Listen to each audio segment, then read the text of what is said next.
So I'm Adrian Park, and welcome to the first Contractors Corner of 2024. It's a big day. With me today, founder of Contractor AI, master roofer, Ooh. the AI robot whisperer, Oh, good. looking like he just came off of an MTV set, and the only person I know with a power name that chooses not to use it, John James Carter. I like it. All right. So it's our first live stream of 2024. And there are so many things we want to talk about today. Um, I thought, so I'm going to share to start us off.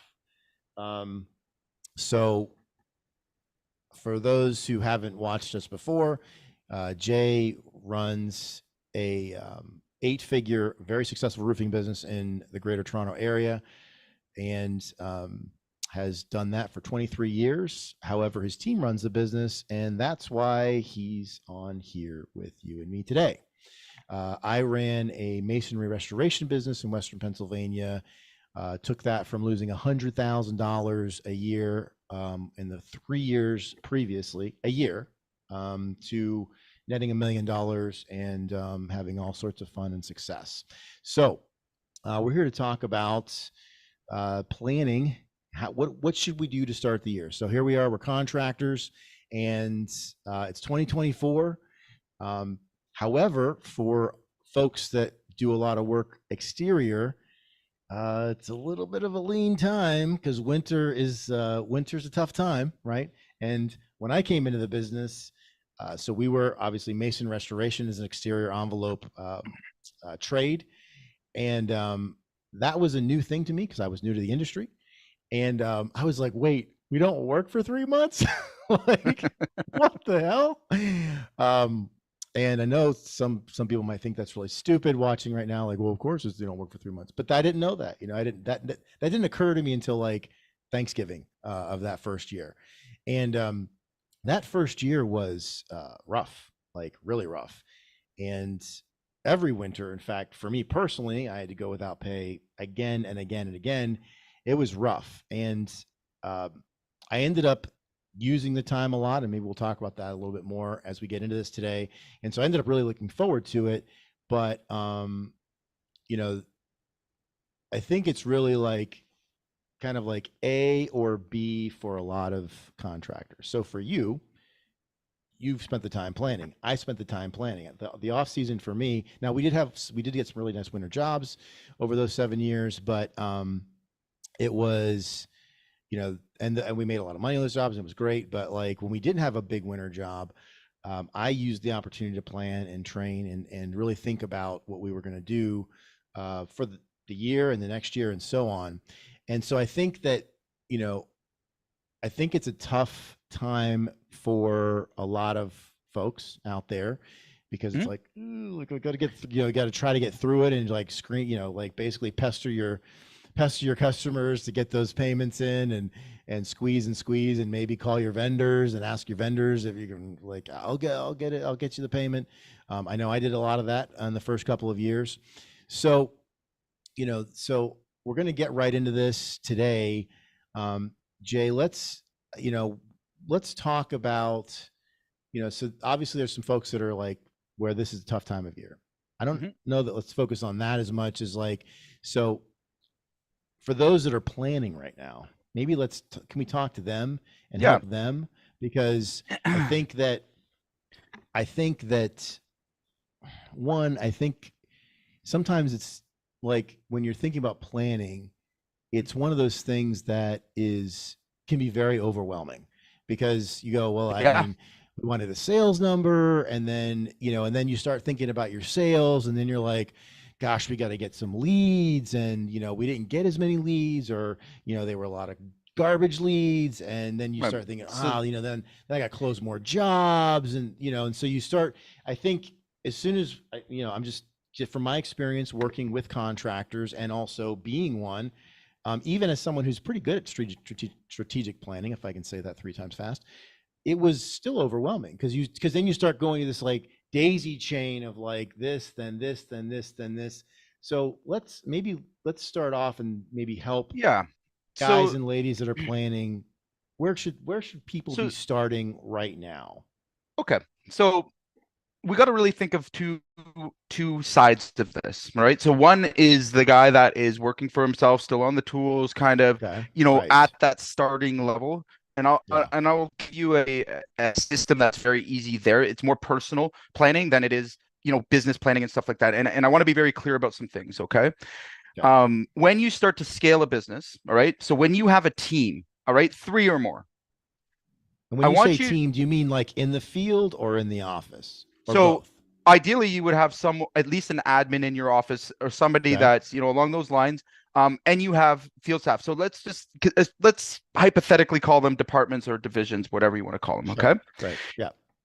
The importance of planning goes up exponentially when you're running a business, Yeah. where it's a low, like you don't have a lot of staff and stuff like that.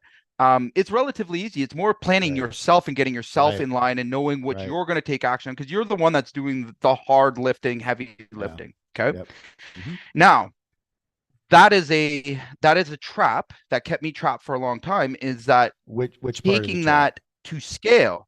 So you end up having to plan basically with yourself. Yeah. You have to be more internally planning your operations and making goals by yourself, and really Yeah. kind of picking out targets.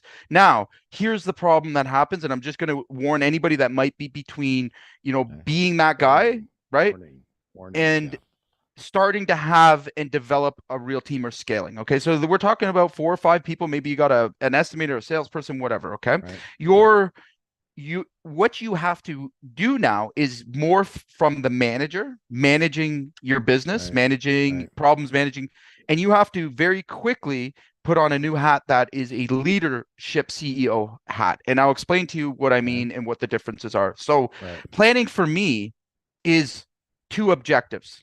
Two objectives that would be, hey, looking at these numbers last quarter, I want to increase sales in this division. So I'll give you the exact OKR that we're using, or I use an OKR system. You'll hear me kind of refer to it. Yeah. Can you But say I'm going what to give the OKR top line is? objective. Can Yeah. you just So it's yeah, okay. objectives and key results. Okay. Yeah.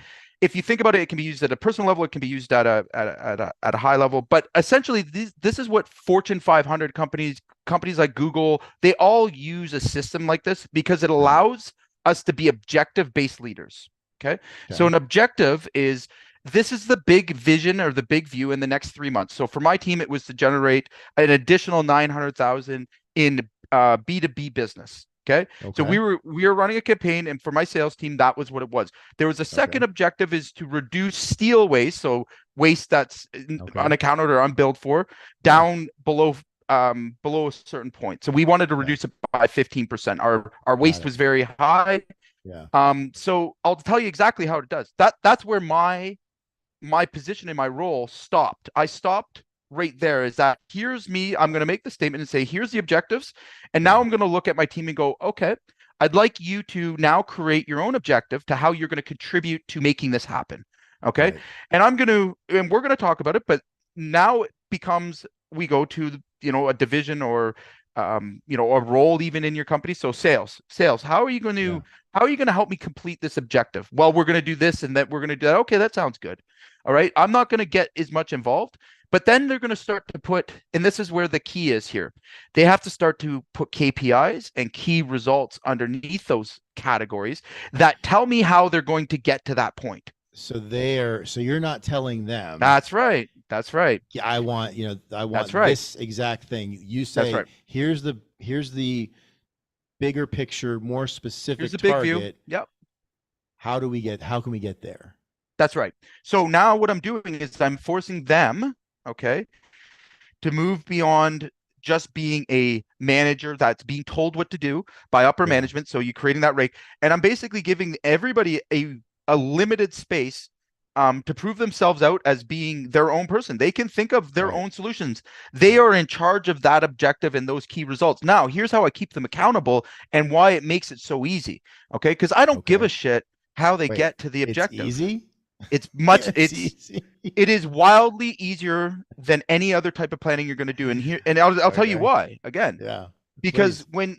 when you teach somebody, okay, to effectively plan for themselves, to effectively write almost a mini business plan for themselves of how they're going Right. to do it, and you get them to go through the process. Okay, number one is you're empowering them Yeah. versus managing them, which is or micromanaging. So, for example, for most bosses out there, because they do the initial planning first, I call all the shots, and we all have this vision, like the director being like Mr. Wizard behind the thing. The I don't curtain. remember what it Yeah. was, but the curtain. That's it. Where's That's the Oz? word. Yeah. Right. So when we have that vision, though, that doesn't work at scale. It does not function because you Right. need leaders to Right. run and operate your business. You need people, executives that know what they're Yeah. doing and that you can give over control to. And here's the thing, I give up control. All right. And this is the key. And this is the big difference. I don't Yeah. want the control. Do you know why? Right. Because I it have a equals couple time. ideas. Yeah, but go ahead. Right. Yeah. Because it's my time. If I Right. have control, I'm also accountable to the outcome. Right. Where if I'm giving up that control and I'm saying, okay, I agree with that. Now I'm going to move my position into coach. I'm not going to tell. So it's not my job to be right. I don't Right. try to be the smartest guy in the room. I don't try to be right. My job's to get it right. At the end of the day, it's going to be Yeah. right. Right. Okay. But we're going to let people make micro mistakes. They're going to struggle, but they're going to learn. And more importantly, they're going to know black and white. They did or they didn't. What did we Right. learn from this? Right. Like there's a whole process that goes to it, but you're developing your people, you're leading Yeah. your staff, you're leading people to think for themselves. And Yeah. that's the difference between managing and leading. When you want to Yeah. manage a business, you're not letting people think for themselves. You're telling them what to do, Right. right? You're directing them what to do. And a lot of times this ends up below the line. Okay. So, I always try Below to the think line. of, yeah. So I'm going to explain this to you. So there's Okay. two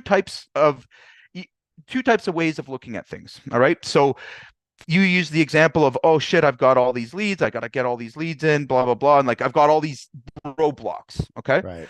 Right. I would call that thinking below the line thinking. So if I'm in front of an audience and I'm concerned about those things, what is my audience concerned about?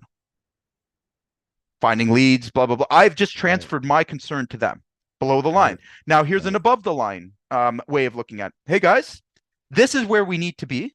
All Right. right. And we're going to do it by this point. How are we getting there? Right. Right. I'm not concerned about not making the target or the goal. I'm going to lead my team and give them the vision, give them the Yeah. big picture, and Right. you'll be amazed how quickly you can move and scale as a business because now people feel empowered versus Right. feeling managed. And again, Yeah. for A players or even really top MB players, Yeah. you can pull the leadership out of them by doing this. So when they're accountable and they know they're in charge of it, two things are going to happen. Number one, they're going to fail and fail miserably and they'll hate it. Right. That's not the Right. person that should have been in the spot. Okay. Right. So you Right. know, and there's no explaining it. It's black and white. You're not the bad guy Right. either. That Right. person's not capable of the role you want them to play. All right. Right. Or two, they're going to start to really blossom in front of you, take control. All right. Yep. And that's what you want. Yes. That you want Right. them to think about every detail and take over the ownership you previously had for Right. that thing. So if it's growing sales, great. I have a salesperson. Too often I see and I hear, all right, and I've done myself. I hired Right. the salesperson, and guess what I'm doing every day? Hey, did you get that quote done? Did you get this? Yeah. Did you do that? Are you Yeah. doing this? Are you doing that? Like, Yeah. that's not, if you hired someone that can't plan their own day and can't Right. do the job that you expect from them, then you have the wrong person in place, number one. Right. Yeah. But Just you yeah. may have the right person, but you're a shitty boss. Right. That's And true. all it Yeah. takes is this below the line approach where we're micromanaging, we're standing over because we need to have that control. Right. Yeah. And that's, again, it really, if we're looking at, how to get out of your business, and I hear it all the time, it's as much a problem as the owner themselves. Okay. They get in their way. And I've certainly done it. I've been a boulder in my own business. When I Yeah. finally got out of the way and Yeah. learned how to lead my team versus controlling my team, Right. everything changed. Okay. Number one is you start to really change the way you think about problems and solutions. So Yeah. I've used the phrase, I'm not trying to be right, because I know a lot of times I won't be. But Right. if I'm wrong, who's it on? Right. Right. I'm only going to take ownership of the things that I know I can that are in my realm. So Yeah. if I'm not wanting to be involved with any of the operations and stuff, I'm not putting my hand in there Yeah. to get slapped. I'm going to Yeah. let my people micro fail, and I say that because it's going to happen. People learn through failing and struggling and trying, and Absolutely. you build the Absolutely. confidence in them Yeah. through it. But where Yeah. OKRs come in, and let me just where Yeah. OKRs come in is because you're now forcing them to think for themselves and Mhm. map out their plan, add the KPI. So how are we going to measure this? All right. And it's a practice you do on every quarter. It's every 3 months. And here's a specific reason why we do it in 90-day terms. And I'll explain to Okay. you exactly why. So Yeah. when we want to run a 90-day planning quarter, so anything that we're talking about here is ultimately going to involve a change. We need to change from this Right. to that. Yeah. Okay.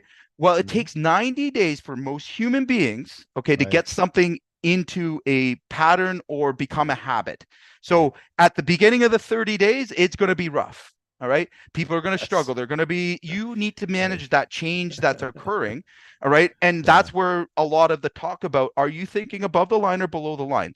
Right. Are Right. we in scarcity or are we in abundance? Where are we thinking at? And are you being a leader or are you trying to manage or control a situation? Because if you're trying to manage or control a multi-million dollar business, you can't. No one person can actually Oh do that. no. And Right. I'm gonna be honest with you, and you don't want to. Because No. listen, it's no fun. No. If you want to be the dictator of a business that size, number one, you're not gonna attract the right people. Okay. And I always want to hire up. I want to find people way better at something than Right. I could ever imagine Right. being. That is my ultimate Yes. goal, and it should be everyone's goal here. Yes. That that the only way you're going to retain those people is by focusing on your leadership, by being able to understand what Right. your emotions are and how you're feeling, and getting out of the way a lot of the times. Yeah. And this is a system that I've implemented. It's the simplest way. And then I know the results, because there's going to be days when things don't work. There's going to be days when things feel broken. Right. And all you're there for at that point, if you're playing a true CEO role or an executive role, is to coach your team. You can't run in and put out that fire. If you start putting out fires and jumping in and thinking for your team, A, you're not going to develop anybody, or Yeah. B, you're going to find out very quickly you have the wrong person in the wrong spot, right? So Right. what would you rather? I think both outcomes are are good enough. I'd Yeah. rather find out quickly going through these things that somebody's not Yeah. suited for it, Yeah. remove them because it's the Yeah. ultimate test. All Right. right. And here's the more attractive part for anyone that's at this stage of their business and really stressed about planning. Don't plan. You've already done it. You've been doing it. You got to that point, Right. all right, where you had to painstakingly plan. Take that whole process that you've done and systemize it. Okay. So Right. systemize it. Think about each department or each Yeah. division or role. And now get that person that's in that role to think for themselves. Like, and you will be absolutely incredibly amazed, Yeah. provided you've hired half decent people, of Right. how quickly problems can be solved and where the vision of the company ends up, because your job again is to provide vision. It's to look ahead and say, hey, this is where we're going to be, Yeah. and this is why I know that's going to happen. Over time, what happens is as your team learns, so I've had the issue come up a few times where somebody's bet big, I'm going to do this, overpromised and way under delivered. Okay. Right. Now I'm going to come in and you tell me what's above the line or below the line. Okay. Right. I'm going to come in and say, hey man, we missed some objectives, key results. What happened here? Right? Because you made the goals. I didn't, you told me what you were going to do and by Right. when and where. And Right. like, it was very specific, right? Yeah. What happened? Like, it's a black and white conversation. You either did or you didn't. Okay. Right. Either he's going to tell me what he learned. All right. Or he's going to tell me how he's going to improve it. He's going to improve his efficiency in calling shots, which you Right. want. All right. Right. Or again, he's just going to crumble in and fall out. And he's Now, going to give you a lot of excuses as to right. why. Yeah. Right. So here's the other side. Or you can continue to do dictatorship, top-down management. All right. We missed our quarterly goal this quarter. Okay. It happened because of this guy, or it happened because of that guy. This guy didn't do what he was supposed to do. This guy didn't, like, who the hell is going to own that? It's you. Just Right. now you're speaking down. Shoulda, coulda, woulda, shoulda. Like, you've Yeah. just set the worst example for your team, and there is no opportunity to coach from that position. There's no opportunity to lead Yeah. because you've already lowered yourself Well, into the yeah. accountability of that happening, yes or no, right? And I think to that point, that's where we've got to get out of our own way, That's and right. we've got to be very honest with ourselves, Hmm. because not all the time, but if a lot of your people are giving you excuses, it may not be because they're bad employees, but are Hmm. you doing the same thing, right? That's When right. they come to They're you, do you mimicking it. take They're mimicking it. responsibility?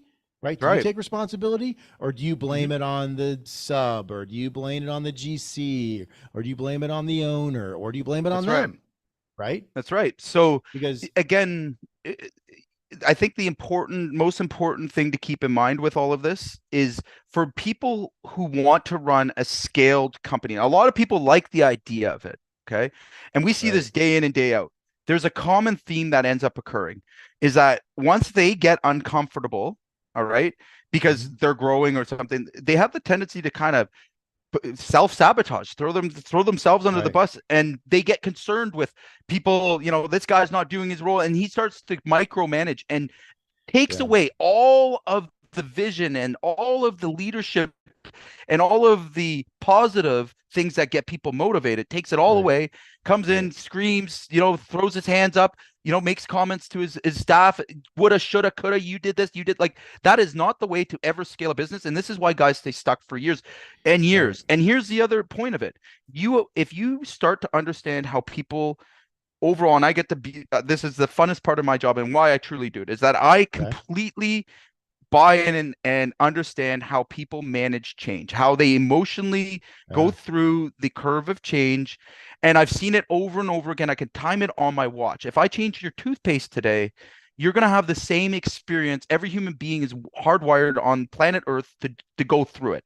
If Yeah. you know that, okay, and you're emotionally intelligent enough to keep control of that, you'll start to find that this whole time that you haven't been achieving these big goals and these big ideas was exactly because you didn't manifest this. You didn't make that happen, Right. and your team's going to follow suit. If you think Yeah. small, your team's going to think Yeah. small. And it's Yeah. and there's no hiding that. So when it comes to team planning and objectives, I want to kind of give you a little bit more structure to how this could work and Yeah. how even the most controlling person can learn to be a better leader using Yeah. something like this in place. So and again, I've worked with tons of micromanagers. I've been a micromanager, and it was purely out of fear and discomfort of change. Right. Right? Right. That is Yeah. that is what it's always come back down to is I'm scared. I haven't done this before. I feel like an imposter or blah blah blah or Yeah. like this is moving too fast. There's got to be something I can control in this Yeah. process. And I want to tell you it's just not Y- reality, right? Well, I think too, like, so, you know, I have, when I came into it, I was a very like type A, let's get them, let's kill, and the thing that I found, and I remember, so I went to Tony Robbins Business Mastery in January of 2017, came back just jacked, and I was excited, and I was like, we're gonna do $3.5 million this year, and we had done 1.7. That was the biggest year in company history in 39 years, Mhm. and uh, I wish today that I had a camera in the room to have the faces and the reactions of Yeah. everybody in the room, because it was everything from shock to you've got to be fucking kidding me, get the fuck out of here. Hmm. They were not excited about that. No. And so the thing that I remember feeling a lot, because we didn't do 3.5 million. Now we did do it 2 years later, but the thing that I remember feeling was a lot of pressure because I had come up with this Mhm. goal, and It's on now, you. right, and now if we don't hit it, everyone looks at me like, "Yeah, I told you so." These little a holes, right? Hmm. So it was a lot of pressure in it, and then it kind of put me at like this at odds relationship with my team, which really wasn't my team, but that's a whole other conversation. But it was, so I had this immense pressure, And then of course the owner's looking at me like, okay, are we going to do 3.5 million? Right. Um, so that was very difficult. Fast forward to 2 years later, and I had to learn some really hard lessons, and I put together a leadership team. Mhm. And that leadership team wasn't just front office people, right? I got the top people, my top producers, right? Mhm. Top contributors from the field, and I pulled them into like a leadership team, and and they were shocked. Like they were. It was so funny because they're like, "What is this? What are we doing?" And then I explained it to them, and that was one of the best decisions I ever made, because Mhm. just like you said, so I would give them a lot of detail, right? So they always knew what our budgets were on Mhm. time, on materials, on equipment. And so they managed that stuff for me. I didn't have to show up on the job site every day and go, whoa, why is this machine still here? Or why did we use X amount of gallons of this? Didn't have to do any of that stuff. None of it. Right. Mhm. And, it was so, like, I remember it was one of the most satisfying things I've done professionally was working with that group of men and women, because I mean, first of all, we printed money. I mean, Mhm. printed money. And you know that because we worked together. But Mhm.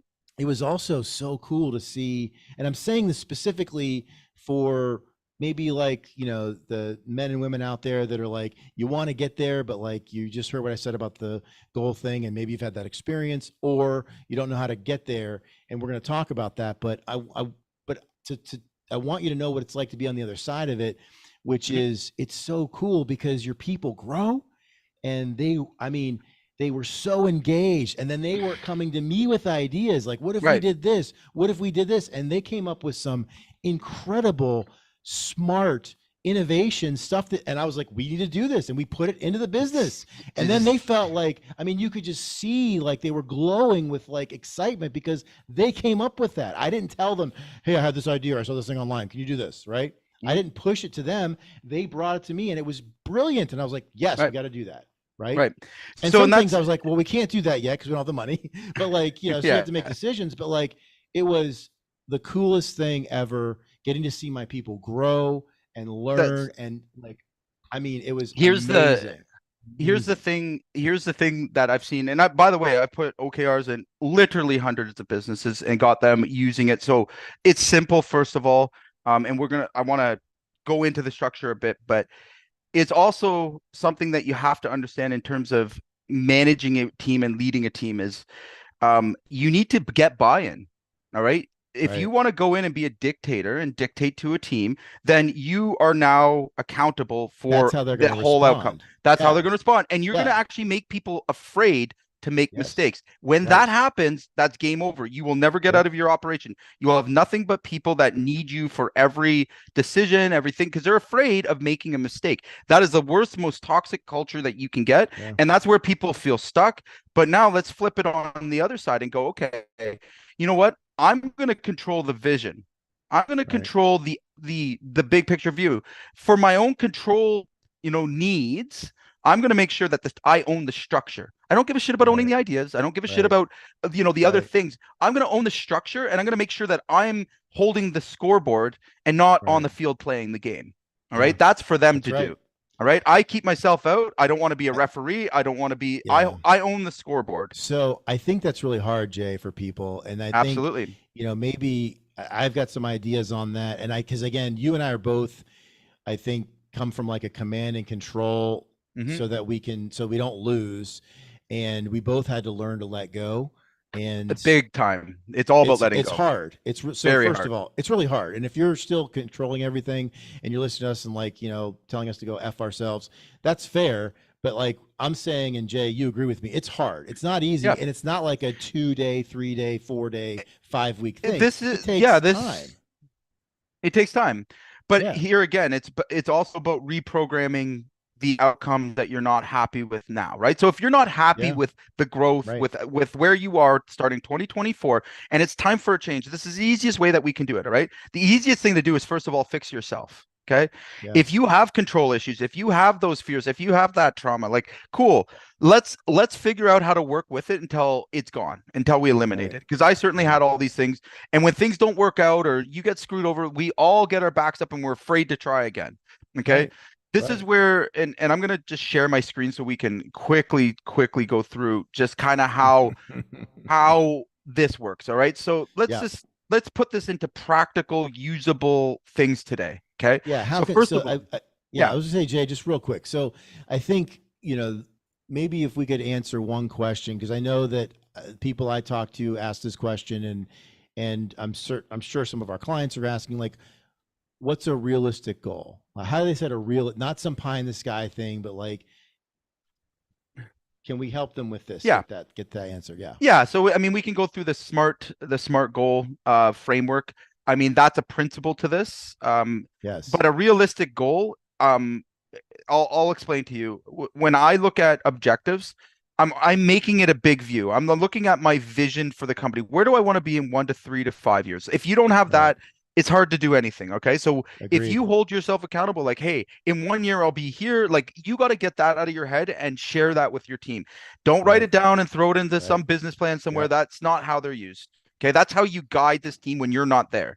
All right. Right. And then you have to test that vision on your team. Do they believe in it? Do they buy in on it? Do they Right. actually feel like this is like, again, if they don't, then you need to look at that vision. And again, it gets back down to reality because I'll tell you, Right. again, this comes down to it's not you personally that's going to get you to that goal. It's going to be you Right. and your team That's right. and the people That's you right. surround yourself with. Yes. So Yes. it's not for you. And then again, think about it.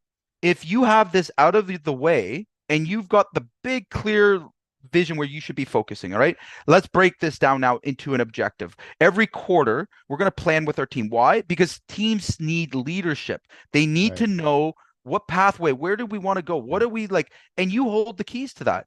So when we create objectives, we want to look at everything in 3 months, all right? And these are meant to be something you can very clearly answer yes or no, black or white. We did or we didn't, and it's just that way. Now, I've Right. always been in the habit that I set my objectives just slightly above what we can achieve. Okay. Okay. So this is All right. where when we talk about setting realistic goals, I know what's slightly unrealistic because I've been Right. through it over and over. It becomes a Right. habit. We do it every time. I know who hits it, like who's 70, 80%. And it's very trackable. It's a simple, but a system that you want to keep your team online with. Okay. So slightly above, not what I did, which was double. Right. Right. But Slightly again, above. yeah, and you have to you It's here's the important. other trick with it. Yeah. Right.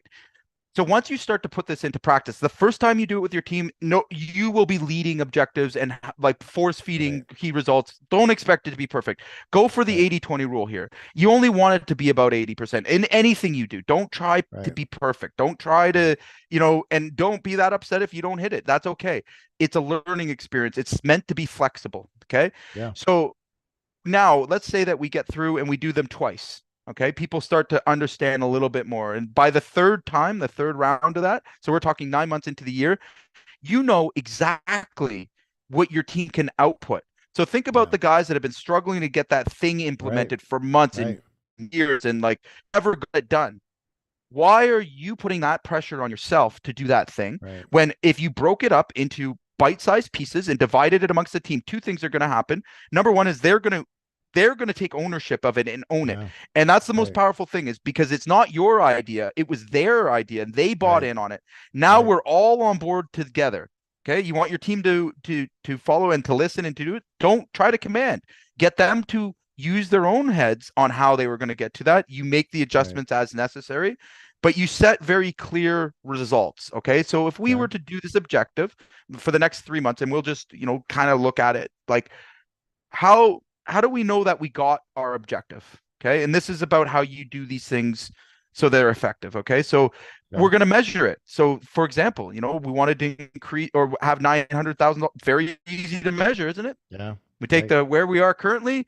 Did we hit it? Yes or no? That's a very easy thing for the team to follow and to know that they are. Yeah. Now, every single week, I'm going to have a stand-up meeting with this key. You don't just set this and forget it. Okay. Right. You're going to have a stand-up meeting with your team where you ask, what is it I can do to help you get to your objective? What are you struggling with? How Right. do I support you? Or other team members, hey, they need help from you. That's your job to kind of, support your team, but don't Yeah. get involved, right? Don't Right. don't do the thing.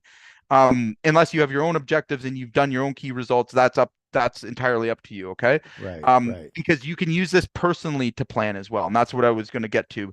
But we're going to look at it and then we're going to run this. And here's the other thing that I've learned to do with this is it will look at certain times. So someone comes in and does their stand-up meeting. They haven't got any of their key results achieved yet. And we're in 30 days or less. Okay. Right. Whole team knows it every single week. Clock is ticking. All of a sudden you see, they tie it on, they get that piece done, or they don't. Right? Right. There's really, Right. again, they set that goal, they set those targets. So they're holding themselves accountable, you're holding them accountable. This is a very good environment, and it's very positive for people that buy into it. The people who don't, you don't want on your team anyways. Okay. Somebody who Right. does not want to be held accountable to a result, all right, should not be on your team. Period. Right. Right? They Right. reject this or anything. Now, here's where the leadership comes in. So when you're done the sprint or you're done the 3-month period, you're going to evaluate. So a lot of people have problems doing evaluations of their staff, right? We've talked Right. about this a lot where Yeah. the traditional kind of system doesn't really reflect on what somebody's contributing at these, at scale and at level. It's hard and difficult to kind of properly do those reviews because you're not with that person every day. You're not, and a manager may not see, but this allows individuals to show their contributions in front of the entire team, in Right. front of everyone. It's out in the open. This is like running an open book policy. There's no dispute on who's killing it and who's not, right? And Right. who's excelling at something and who's not.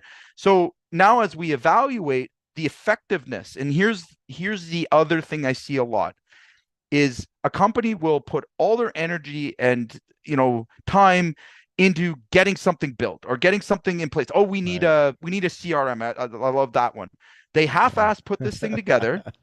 Nobody knows Right. how to use it. No one knows how to Right. implement it. We haven't thought Right. about all the other pieces. And Right. then 6 months goes by and it's completely failed. They're back to Right. spreadsheets. Why Right. is that happening? And how Right. can that company turn that around and get everybody involved so Yeah. that everybody, like, losing the battle by yourself as an owner sucks. Okay. Yeah. We're already kind of isolated. Losing the battle with the team, all right, that doesn't buy into the whole thing, that's exponentially harder. But, Right. I'll tell you, it's a lot less impactful when your team loses, but at least they're taking the ownership of the loss, and we're already working Right. towards a better outcome because now Right. we're all sharing that, right? Nobody likes to Right. lose, right? But we all like to Right. win. So again, when these things do occur, But and there's a you're gonna have different times when you've lost, yeah. and Well, I you're gonna was have times when you've won. right.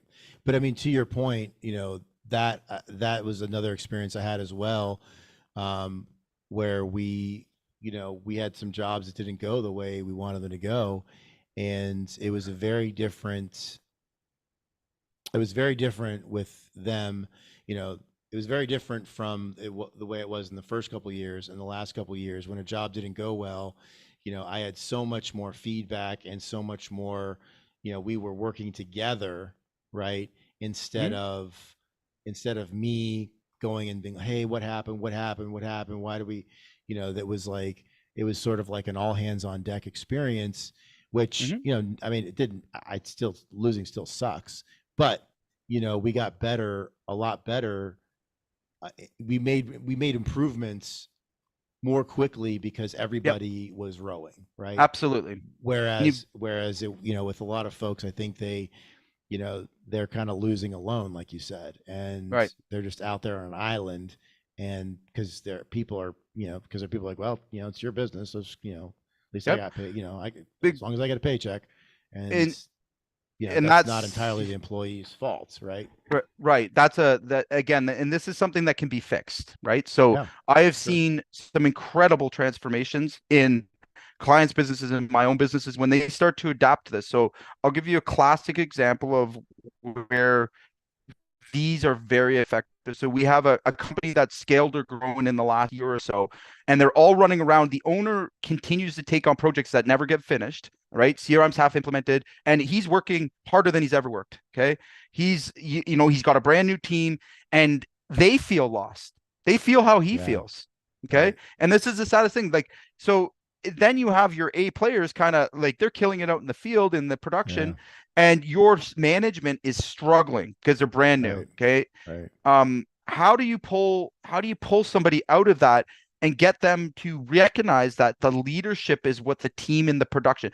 If you can lead a production team, all right, don't worry about sales. Don't worry about, like, they will Right. come. Like, if you've got those Right. mechanisms in place, Right. and if you can lead by recognizing a problem, identifying a solution, all right, making it clear to everyone in the organization what the problem is, how we're going to fix this. Right. Okay, very little is going to and over time especially very little is going to be able to upset the entire company, right? When you really get into Right. this practice, because again, do we know we either won money or we didn't, right?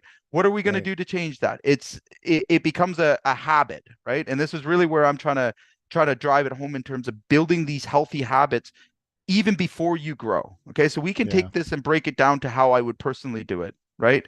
So Okay. let's say my objective is to increase MRR for a DFY offer. Okay, we'll use my DFY. done for you, Okay. right? Similar to what we offer here. No, Right. no connection. Okay, Right. so the key result would be, I want to establish a client retention churn rates, right? That would be a key result. I need to have that data. Okay. Churn. Can you explain what churn is, Yeah, please? churn is when somebody leaves an offer. Like, when they, by the way, we have a very low churn, so I'm happy about that. We were effective in this targeting, but a So churn churn rate is is when something that they an stop being a owner would want customer. to keep the track of. Yeah. Okay. Correct. So if you were to put it in the service-based business, when you lose customers, all right, Right. you're going to look at that churn rate and lifetime value and all those things. Those are Right. indicators of how well you're delivering It's your service and how happy how people. many. So how many leave versus how many stay? Correct. Right. Got it. Okay. So the key result or the outcome in order to achieve this is establish a client retention churn rate. So like we need to have a measurement. So now below that, we're going to have some tasks. Okay. The team's going to come up. Well, how am I going to do that? Now we're going to break that problem Right. down. Okay. I know I need to get the established client retention churn rates. I'm going to analyze the historic data. I'm going to look at Right. industry data. I'm going to establish the goals: who, when, where, why, and how. Okay. Now it gets Okay. granular. So your team's now taking, okay, I'm going to think about this problem. What would we need to do? These Right. are the things, and you're going to put your name beside it. This person's Yeah. going to put their name beside that one. All right, they're going to put their name beside that. Okay, great. So we've figured out kind of how we're going to do that as a team. We know who's going to be accountable by when, right, to make this thing happen. Now let's go to the next key result: hire a new account manager. Okay, finish an operation delegation, set up hiring process. Like, these are key results, but they're now broken down into the more granular, the things we tend to think about as being a way to solve a problem are Yeah. usually tasks.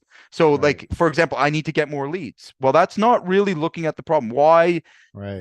When you take it and break it down into bite-sized pieces for you and your team and allow them to all contribute even in a small way. Okay, great. So what would be step one? Okay, we need to find out how many leads we need, right? we need Hmm. to we need to establish those. It forces you to think about how to produce that outcome, and by doing it over and over again with your team, they now learn how to solve their own problems and not come to you with all of these, all of their problems that they could very easily solve themselves. And Yeah. again, you're going to see certain people shine, certain people fall off. But now, as people start to take ownership of these tasks and stuff, we start to see the patterns. So I know who's killing it just by going Yeah. down the list and saying, oh, well, I can see this person knocked off all these things. They're contributing, all their objectives got achieved. Like, Right. again, I can see that from the 30,000-foot view. I don't have to Right. go deep to figure this out. Right. And then over time as well, the managers, leadership, they hold the people in this accountable, and there's ways for people to move up. You're giving a Hmm. pathway to how, if you make these contributions, everything's out in the open. It's like playing open book, Right. right? Right. The whole team is aligned and the vision's clear.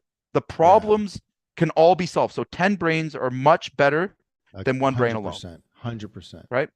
Hundred And this percent. is exactly how it forces everyone to see. And then from doing this, guess what? Every single one of these things becomes what? A repeatable system. A repeat. We've Right. already done it. We've mapped out how we did it. This is like a giant SOP. Yeah, so I It's think, yeah, so I just want to answer something real quick, Jay, sure. because again, I think that, like I said, if when we started out this conversation, I think it's well, look, it's not, I think I know, and it's easy for me, not in this, but in other things, you start thinking about, okay, I want this outcome. So I want to do 1 million in sales this year. Mhm. And then you go, oh, like, how am I going to do that? Because we immediately go to how, which Right. we need to go to how, but Mhm. I think one of the gifts in what you were just showing our audience is that it makes the how a very sort of like, paint by numbers, right? That's right. So, Right. you don't have to think about, you don't have to go, you don't have to pull your hair out. Cause again, look, most contractors, and this is just the truth, because they're great at the work, they're great at some part of the production, or they're great at Mhm. sales. They're probably not like strategic planners. So, that's okay, right? There's nothing wrong with that. There's nothing wrong with you if you can't do that stuff. So, that's why we created this tool, to make it like a paint by numbers thing, where it's like, okay, Right. so I want to do, I did $2.5 million this year. I want to do, I want to grow that by another 500,000 or 600,000 or whatever it is. Okay, how do I do that? And then you just Mhm. start paint by number. You start going down the list, right? Right. What do we need in So terms of leads, right? What do we need in terms of how many of those leads are we going to close? How many of right. the leads are we going to kick because they're garbage leads, right? Mhm. So, and again, this results, the outcome of this is you're going to get the right people on the bus that should Right. be in those meetings. Okay. You're going to get them aligned. You're going to get them targeted. So they're focused, and you're going Right. to have the organization going the right direction instead of going all over the place and everything being out of control and chaos. All right. Because Right. that's what happens when companies scale without these kind of structures in place. And Oh, you'll it's notice they're madness. very, Insanity. very, it's very straightforward and simple because that's the real art. As you get bigger and things become more complicated, you have to make it simpler. Okay. You have to Right. bring a very complex, complicated Yes. problem and make it Yes. simple for everybody from the top to Yes. the bottom to Right. understand. Here it Right. is. Here's our challenges. And the more you get people involved and the more you lead people through this process, the more confident they're going to become. Even when you fail, you Yeah. you are building your confidence. You know what not to do now. It's Yeah. documented. You know exactly, okay, Right. so now how else are we going to approach this? And here's been lots of times. I mean, I remember vividly knowing a plan was going to fail. All right. Knowing that, like, in my head, but keeping my mouth shut. Okay. And Right. this is the ultimate test of if you've really Yeah. broke those That's chains of hard. micromanagement. Because I'm That's looking at hard. it going, okay, there's only, again, I measured my risk. I know it's not Right. going to tank the company. I know it's, but Right. I'm Right. I'm allowing these managers who have Yeah. conviction, who believe in this thing to try it. And even Yeah. if I've done it, all I can say is, hey, like I'm not here to tell you what to do. I'm gonna lead you and I'm gonna coach you and I'm gonna Right. support you all I can. But I want you to know, like when you lock this in, like that's your outcome. So Yeah. you be again, even when they fail, now they come back and oh, you were right. But did I go below the line and say you're stupid? This won't No. work. We're Yeah. not doing that. Shut them down. They don't ever want to contribute again. No, it said, hey, you know what? There's a good opportunity to learn. I would love for you to go Right. forward with that. I'd love to see how your outcome would be different than mine. All right. So here's my experience. Here's what I've had. And if they still want to go ahead with that, no problem. I'm here to support you. All right. Right. And anything you need to try and do this, I'm happy to provide it for you. And let's continue to keep in touch and Right. we'll talk at the stand-up meeting. And then you see them Right. going through it and they're like, oh my God, instead of just Oh shutting them down. no. So right. And I'm going, Right. and it's not a I told you so attitude. It's Right. above the line going, this is how we learn. It's a Right. process, right? Yep. We know now what not to do again, and that Right. habit's been broken right there and then. If people don't Yep. understand what the cause and outcome is of certain decisions, first of all, again, it's not you transferring your knowledge, and people Right. don't trust you, right? If you're Right. just a micromanager, they're not in generally trusted with Well, much, I right? think I think too that, I mean, there is a tremendous value gift in figuring things out for ourselves. And, just to like dip into psychology just for a second, just for a quick second. Hope I don't lose anybody. Like, you know, what's happening when we learn something ourselves, whether it's a huge loss or a huge win, is that experience has like it creates an emotional imprint, right? Mm-hmm. Think of, I mean, if I said to you right now, what was your most painful job? You could answer that quickly, right? Oh, very You quickly. know, Yep. right? Yep. And it's not because it's in here, you get a feeling. Mm-hmm. Right? It starts in Right your in my gut. body, yeah, and then it goes to your head. So it Yeah. starts here, then it goes to here. And the same thing, if I said, what was your what was like, you know, what was the first time you knew like your company was like this is really going places? Mm-hmm. You know that too, and you actually probably don't know it here as much as you know it It's here, so funny you just said right? that. You know, when I knew my company was like, when I could finally step away from the operations, it was during an OKR meeting where they never asked Really? me once, not once. They never asked me once. And Ah, I that's was like a great. fly on the wall. It was that day, no word of lie. And I think I've told you the story before of like, I walked out the door.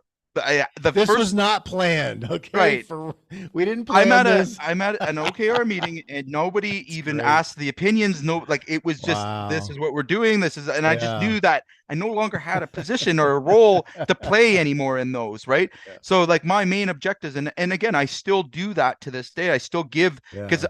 I am still the CEO of the company. I have to Right. give those vision. I have to, Of but course. I don't tell people how to do it, and I don't. To be honest with you, I don't want like if I wanted to make myself very busy, I'd go in and try and figure Yeah, out you what, just go start running work. Yeah, for but sure. the results are even worse when you do that Right. because now you're forcing yourself to wear multiple hats, Right. to be an executive salesperson or be an Right. executive, you know, manager, to be Right. executive project manager. And I'm not those things. I Well, can't be and all of under those things. yeah. I can't be great Yeah. at them all, Right. right? Right. Yeah. No, So I again, think this is where this kind of thing is it's just critical, right? yeah, so I think again, so just to kind of like so to bring it like to boil it down a little bit. So it's first of all, it's okay to feel overwhelmed when it comes to planning. Uh, for sure. It's normal. Absolutely. Okay, if Right. you're feeling, if you're in, if especially if you're an exterior, like you work on the outside and Mhm. you're in the northern half of, you know, like of North America, like it's okay. Like Mhm. you should feel overwhelmed. If you don't feel overwhelmed, you know, that's unusual. If you don't feel that. So first of Right. all, it's okay. You have everybody's permission. It's normal. And again, I like planning and I always feel overwhelmed. Okay. So, and I think you're the same. So number one, it's okay to feel overwhelmed. Number two, like it's okay not to have all of the answers. Yep. You don't have to know exactly what sale number, like what should how many contracts you should do or how many contracts it's going to take. Like if you don't know those things exactly, that's okay too. Mhm. Because you didn't become a great sparky or a great plumber or a great mason or a great roofer because of your accounting skills. Right. You became great at that stuff because either one, you did the work, like you were on the tools, or two, you could sell the shit out of it. Right. Generally speaking, in our trade. Okay. So it's okay, right? Don't beat yourself up. Don't feel like, oh my God, I should know how to do these things. Now, what's not okay is knowing, right? Staying in overwhelm and then staying in a place where you don't do anything. And Or what's not you okay do the same thing that you've is done. pushing that on your team. Right. And Yeah. then blaming, yeah, and then blaming your people, like why you didn't she you know, you didn't do this, why did you do that? What are we doing Yeah. here? Why did you make that Don't be decision? a victim. You're not a Or victim. you know, a contractor that I know very well, he was sort of passive aggressive. What he would do, and this was almost worse than like screaming at your men. What he would do is he would walk onto the job site and he would go around and then things that weren't in the scope of work, he'd be like, oh, wait, you need to do this or we need to do this. And he wouldn't write change orders for it. And Mm. the men are just like, I watched this and they were so, you could just see like their Morale drop. energy. Yeah. Yeah. And I was like, what the fuck are you doing, dude? Hmm. Like, could you be any more stupid? Right. So, so it's okay not to know what to do or what the number is. It's okay not to know how to do it because you can, right? And of course, that's why you built the tool to take people through, like, paint by numbers. Okay, start here, and then you can, and then work with your team. And by the way, shameless plug, if you don't know how to do that, like, we have a lot of we can We offer will there. help you get those things in. And Yeah. that's, again, I use this in every offer that we make. So anything that we look at solving a problem in anyone's business. Explain Yeah, that, Jay. Explain absolutely. what you mean by that, please. So when I give a proposal to a client to help them fix a piece of, the puzzle in their business, it always starts with OKR. So what is my objective? And I'm getting clear with the client. What is it exactly you want to solve? And I get them right on it. And then I demonstrate to them how my team uses those things. So the outcome is what they want. They don't, by me putting in like, I'm going to do this, this, and this is going to give you your objective. I'm showing them. And then as they get involved in these projects, the hope here is that they start to apply it to fixing other things, right? So as a consultant, I can't go in. I would get overwhelmed too if I have to go into business, and we work with some big businesses, and I have to look at, okay, what, like, the whole thing, fix the whole thing. Yeah, right. Well, I can't do that. So I'm not, and nor would I, because you can destabilize companies very quickly. So you have to pick the areas where you can get a measurable result. Well, the only way you can do that is strategically thinking. And I use the same process. I use it for my own life. Like, I use objectives in my own life as an individual. All right. My objectives and what needs to happen. Like, if you just think about it in that way and writing it down and getting it out of your head, you are going to be amazed at the outcome. So a good example of this is I write my objectives at the same time I do with all my business. Every quarter, every 3 months, I look back, I reflect, hey, what went on? But I'll tell you, I usually throw those objectives in my desk, in my notepad, right? And I probably don't look at them the rest of the quarter. And then at the end of the quarter, I open it up and I go, wow, I nailed it, right? Because I've gotten it's been delivered to my head. Now, I don't suggest that's what you do, but that's what has worked for me for a long time. And almost always I achieve those objectives. The same exact principles. You want an organized, you want a high leadership role, you want to attract A players, you want to bring in, high caliber people. Okay. Get out of the way. We know, right? You control the vision of the company. Get out of the way. If you need to wear one hat, that would be your place on the objectives, key results. But it keeps everybody, again, communicating in line. There's no questions of what we need to do, how we need to do this. And it removes you from having to be task-based. That is the worst kind of leadership you can have, because it takes all your time. And if you're not there, what happens? Nothing. So if you're wondering why production drops, like, if you're wondering why, goals don't get met, it's because you weren't there. You weren't there to supervise. How many of you guys are sitting there going, like, my team doesn't do anything when I'm not there? Yeah. Can't take an early, can't take a long weekend. There's no accountability. These are all symptoms of you not having a system of leadership in place. And you don't need, again, I want to make sure I emphasize this. This is true leadership when you can implement something like this, but you don't need to be a good leader to follow the rules of the structure of leadership. That's right. Okay. So if you don't feel you're a good leader and you suffer in that area, that's fine. That's okay. Yeah. You can leverage somebody else who is a great leader and has those skills. And now they come in, and that's, again, everybody's aligned, and we're enforcing things as a team versus an individual or individuals. Right. And the person goes, well, I don't have the money to do that. Well, if you work the plan, you will.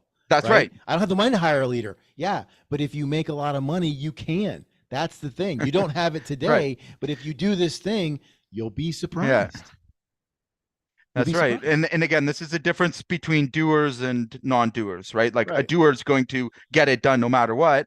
All right. Yeah. A non-doer that you don't want to have on your team, and that maybe taking up space or just, air, it's going to be blatantly obvious. Right. So again, we've talked about this for a while now. Holy. So to kind of wrap it up, well, we came on, sorry, we were a little late today, folks. Okay. So, all right. To put a bow on this, planning is hard. Neither of us is saying planning is easy, because it's hard for us, and I think both of us are actually pretty good at it. So planning is hard. Number one. Number two, it's also, you don't have to know where to start. If you don't know where to start, that's where we actually have a lot to add. And we don't come in and like, we don't come in and just, and take over, right? We actually Nope. show, like, the folks that are working with us, we're showing them how to do this. And to your point, like, we're not changing anybody. We're just Nope. helping them like run a more profitable, easier business. Because when, right. to your point, it is hard when you're doing everything and you're the guy or you're the girl. That is exhausting. And it's, I mean, it's a trap, because if you're It's a actually hamster wheel. growing, if you're growing and you're doing everything like that, forget it. Yeah. So we have a lot of value to bring with that. We do have this resource available too, right, Jay? Mhm. Is Yeah, it we're on the in the Facebook group. Yeah. Just reach out to us. No matter what channel you're on, we'll share it with you. So great resource, easy to navigate, and again, keep it simple, guys. Like, you Yeah. don't have to make this complicated or difficult.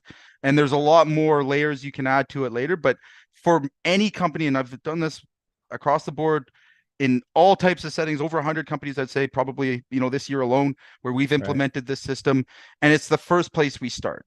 Okay, because when people aren't aligned and don't know what's going on, what happens? Right? Our emotions take over. Yeah. Our micromanagement takes over. We start to Right. panic. We Yeah, we can't just go manage the back to what we emotions. That's know. right. Right. And then we just go Right. back to our same old habits, and we call it a loss. We don't let that happen, right? This is the way to really, get outside of that trap. And again, it's simple enough. Everybody can do it. If you're doing it, if you're just one man in a truck doing your thing, or you had two guys, you can do this at a micro level that is going to be extremely effective. Nobody can lose from this, right? If you're running a full-fledged team and you're having a lot of these symptoms that we've been describing, again, implement something like this and you're going to see a world of difference. Almost the first 3 months will be difficult, but by the second, third round, you will see a exponential change in everything. There's not a place it doesn't touch. Yeah, and I was just my final thought is, I know this because I did this. I started planning. I got better at the planning, and then I started really planning and like going through the business, and then giving people, like, I followed this model. And again, this was part of how I was able to take a company that was, on paper insolvent, and turn it into a company that has now actually been able to sell itself, successfully complete a sale. So, like, this stuff it is real and it works. And, and again, it doesn't have to be so hard.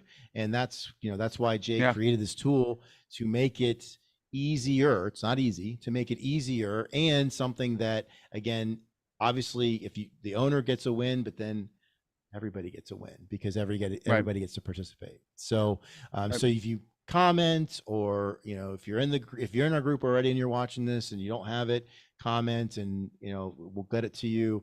If you're outside of the group and watching this on one of the other channels, again, comment, and we'll get you into the group and get you the resource. So thanks everybody for being with us on our first live stream of 2024. We're here every Friday. If you're seeing this and you just want to get into the group, you want to be a part of our exclusive community, again, there's going to be a link. Hit that link to join the group or comment. And love to have you be a part of this thing that we're doing. It's pretty special. So thanks again for being with us. We're here next Friday at 3 p.m. and the next Friday at 3 p.m. And so we'll see you again next week.